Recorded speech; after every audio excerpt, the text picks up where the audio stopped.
పరామర్శించి మేము చూసుకుంటామరా అని చెప్పి ఓకే ఆయన ఏదో పెద్దరగా చెప్పారు. సినీ పరిశ్రమ జగన్మోహన్ రెడ్డి గారికి ఇందులో సంబంధం లేదు. ఓకే జగన్మోహన్ రెడ్డి గారి పార్టీకి ఆయన సపోర్ట్ చేయొచ్చు, అందులో పదవి తీసుకోవచ్చు, అది తర్వాత అంశం. కానీ ఆయన చరిత్ర ఏంటి, ఆయన నడిచిన దారేది, ఆయన ఎదిగిన దారేది?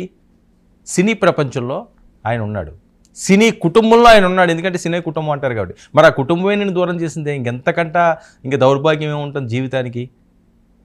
మనం ఎన్ని కోట్లు సంపాదించుకున్నా, ఎంత అద్భుతమైన ఉన్నత పదవుల్లో ఉన్నా, ఎంత గొప్పగా మనం ఎదిగినా, మన కుటుంబ సభ్యులు మనం అంటే, మన కుటుంబ సభ్యులు మనం పట్టించుకోకపోతే, మన కుటుంబ సభ్యులు ఈడు అసలు మనకు పుట్టలేదురా అని అనుకుంటే ఎంత నరకం ఆ జీవితం. మరి సినీ కుటుంబం అదే చేసింది కదా. అంటే ఈరోజు తప్పులు తెలుస్తున్నాయా? మరి పశ్చాత్తాప పడుతున్నారా? ప్రాయశ్చిత్తం ఉందా దీనికి అంటే బయటకు వచ్చిన తర్వాత తెలియాలి. కానీ బయటకు వస్తారా రాడా కూడా తెలియని పరిస్థితి. మళ్ళీ ఏవో కొత్త కేసు అంటున్నారు. మరి ఉగాది విడుదల ఉందా లేదా అన్నది మరో రకమైన చర్చ.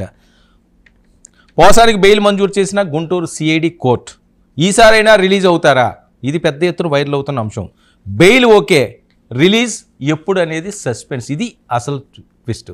కోర్టు బెయిల్ ఇవ్వడం ఇస్తుంది, కానీ రిలీజ్ అవుతారా లేదా అన్నది మాత్రం ఎవరికి తెలియట్లేదు. ఎందుకంటే ఇది రెండోసారి కాబట్టి. మొదటిసారి అయితే బెయిల్ వస్తే రిలీజ్ అయిపోతారు ఈరోజు రేపు అన్నారు. సరే ఓకే, జరిగింది ఏదో జరిగింది. బెయిల్ అన్నది ఖచ్చితంగా కోర్టులు ఇవ్వాలి కాబట్టి, న్యాయస్థానాలు న్యాయపరంగానే వెళ్ళాలి కాబట్టి, బెయిల్ తీసుకునే హక్కు ఉంది కాబట్టి బెయిల్లో రావడంలో తప్పలేదు. కానీ మనిషి మారాలి, మనిషి మారాలి. ఎవరైనప్పటికీ కూడా తప్పులు చేయడం అన్న సహజం అండి, మానవ సహజం. తప్పు చేయని వాళ్ళు ఎక్కడ ఉంటారు ప్రపంచంలో.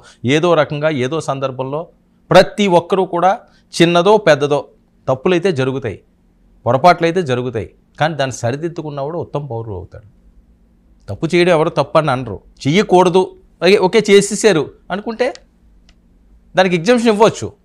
మారేడు అనుకుంటే, మారలేదు అంటే ఇంకా భగవంతుడే చూసుకోవాలి. ఇక పోసానికి బయటకు వచ్చే అవకాశం ఉందా అని చెప్పి ప్రశ్నలు, లేక మరో కేసులో మరో జైలుకి తరలిస్తారా? ఇది పెద్ద ప్రశ్న. పోసాని హెల్త్ కండిషన్ బాగాలేదు, ఇది తెలుస్తున్నది. పోసానిపై ఏపీలో